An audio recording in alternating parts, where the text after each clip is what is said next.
Welcome you again to our economics class. Today we are going to talk about income elasticity of demand, cross elasticity of demand, how to calculate and interpret both income elasticity of demand and cross elasticity of demand. Let us begin by discussing income elasticity of demand. However, we have to remember that according to our demand function, a quantity demanded of a given commodity is a function of its determinants, and among its determinants include price of the commodity, price of related commodities, and the income of the consumer. However, we have other determinants, but for the sake of understanding our concept of elasticity, we are focusing on only the three. So our demand function is explained as the relationship between quantity demanded and the determinants of demand. One of these determinants is income. So when consumers' income changes, quantity demanded also changes, holding other factors constant. So income elasticity of demand, therefore, refers to the degree of responsiveness of quantity demanded of a commodity due to change in consumers' income. Our income elasticity of demand is given by percentage change in quantity demanded of a given commodity divided through by percentage change in income. So our formula is simplified as income elasticity of demand being equal to our change in quantity demanded of a given commodity. We will multiply it by our original income, then we divide through by change in income, and then multiply by change in original output. Let's have an example on how we can calculate for income elasticity of demand. So we have that Nyachesa's income increased from 100 francs 6,000 to 100 francs 10,000. As a result of this change in income, Nyachesa's demand for commodity X reduced from 10 units to 6 units. Then calculate Nyachesa's income elasticity of demand for commodity X. So we shall take our formula percentage change in quantity demanded of a given of commodity X divided through by percentage change in income of Nyachesa. So our formula here is simplified still as this percentage change in quantity demanded multiplied by our original income, then we divide through all over by change in income times original quantity. So we shall take 6 minus 10. 6 is the final change in quantity demanded, and then 10 was the original the original quantity demanded by Nyachesa. So we shall multiply this by 6,000, since 6,000 was her original income. Then we divide this through by, so this one represents change in income, and we multiply it by 10, which is the original quantity. So this one, when we simplify it, it will give us negative 0.6. While measuring price elasticity of demand, we ignored the negative sign at the coefficient of demand. However, when measuring income elasticity of demand, it is important to maintain the positive or negative sign of the elasticity coefficient, because it is relevant to interpreting the results. So, different products respond differently to changes in incomes of the consumer. For some commodities, when the income increases, demand increases. For others, when income increases, demand reduces. And yet for others, when income increases, demand remains constant. The interpretation of the income elasticity of demand is based on whether the elasticity is positive, negative, or zero. We have seen that the interpretation of income elasticity of demand is based on whether the result is positive, negative, or zero. So let's see how we interpret the results. When the elasticity is zero, the type of commodity is a necessity. That's how we interpret it. So a change in income causes no change in demand. then when you have a positive answer, our nature of commodity is normal, or we call it a normal good. So an increase in income increases demand, and a decrease in income decreases demand for such a commodity. And if we calculate and then we find that our answer is negative, such commodities are inferior goods, or we interpret them as the inferior goods. For inferior goods, an increase in income reduces demand, or decrease in income increases demand.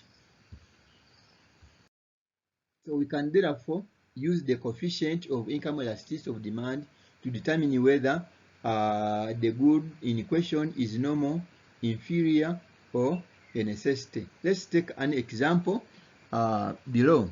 We have that from information provided in the table below, calculate the income elasticity of demand. So we have, and then we shall also have to interpret the type of commodity.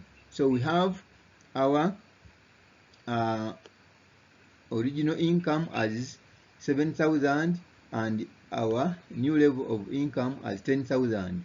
Quantity demanded of commodity X, we have 12 units, and then our new level of demand is 80 units. So let's see how we calculate for income elasticity of demand using this example. To begin with, our income elasticity of demand is given by percentage change in quantity demanded divided through by percentage change in income, and it is simplified as seen in this formula.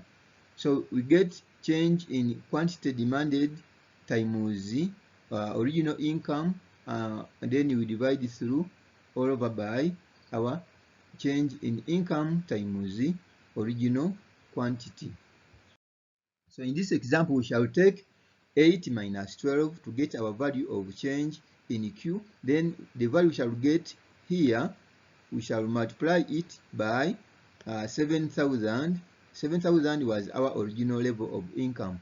So the figure we shall get, we shall divide it through by the denominator. The denominator is got by getting 10,000 minus 7,000. So 10,000 was the new level of income, and 7,000 was our original income, and 12 is our new level of output. So when we simplify this, we shall have our answer as negative 0.78. So our income elasticity of demand is negative 0.78. So we say that we interpret our answer depending on whether it is positive, negative, or zero. So in this case, our interpretation for this answer is that income elasticity of demand for our commodity in question is negative, and therefore our commodity is an inferior good, because an increase in income led to a decrease in quantity demanded of this commodity. Let us look at another form of price elasticity of demand, and this is cross elasticity of demand. We remember that at the beginning we talked about the demand function. Then we said demand function shows a technical relationship between quantity demanded of a commodity and its determinants. However, one of its determinants, we said it is price of other commodities. So other commodities may be substitutes, they can be complements, or they can be independent commodities. So we are going to extracting this form of elasticity from that component of prices of other related commodities. So by definition, cross elasticity of demand is the measure of the degree of responsiveness of quantity demanded of a commodity due to changes in prices of other commodities. So we are going to see how change in price of a certain commodity may have influence on demand of other commodities. So take an example, the responsiveness of quantity demanded of fish due to change in price of beef. So the formula of calculating for price elasticity of demand is given by, rather cross elasticity of demand is given by percentage change in quantity demanded of commodity X divided by percentage change in price of commodity Y. So we have two commodities. Take an example of X and Y. So it is simplified in our formula.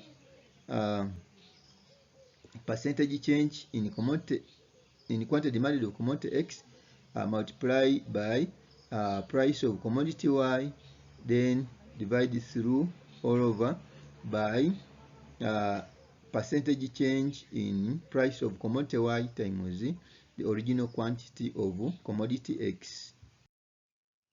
Let us look at our one worked example.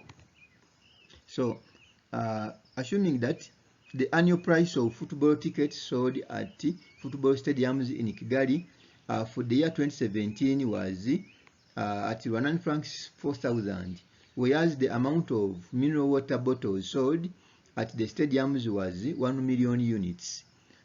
The ticket price increased from 4,000 100 francs in 2017 to 100 francs 6,500 in the year 2019.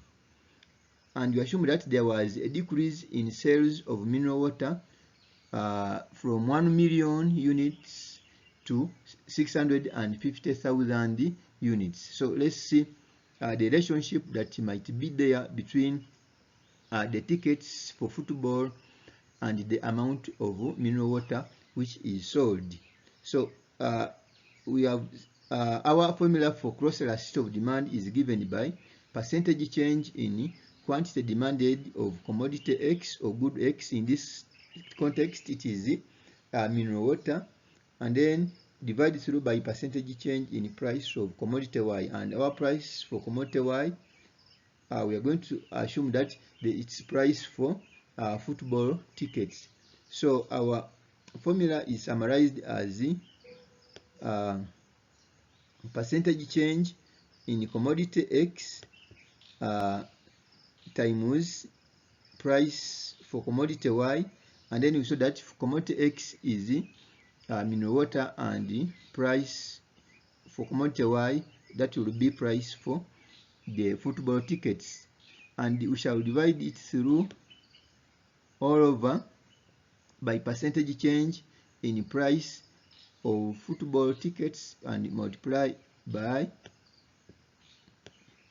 the original quantity of mineral water. So let's take this. So we have that our change in quantity of commodity X, or commodity change in amount of mineral water, we take 6,500,000 minus 1 million, which will give us negative 350,000. And now to get percentage change in price of football tickets, we shall take 6,500, which was the new price time minus the original price. It will give us 2,500 100 francs. So our original price for the tickets is 4,000, and our original quantity of mineral water is 1 million units.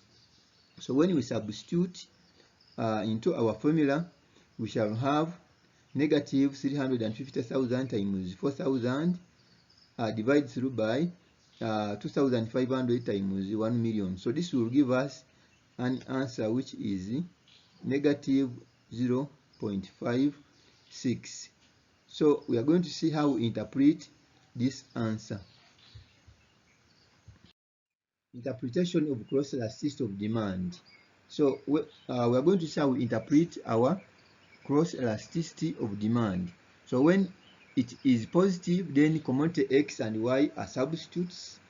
This means that an increase in the price of one good will lead to an increase in quantity demanded of the substitute. And when it is negative, the commodity X and Y are complements, and when it is zero, the two goods have no relationship with one another. So depending on our previous answer, our answer was negative. So this means that the tickets for football and the amount of water sold, those two commodities complements. So people who go in the stadiums to watch certain games, they always need some water to quench off their thirsty as they go in the stadium. So that means that when price for tickets reduces, the quantity of mineral water demanded will increase, since the demand for tickets will have also increased. So that's how we can summarize our lesson for today.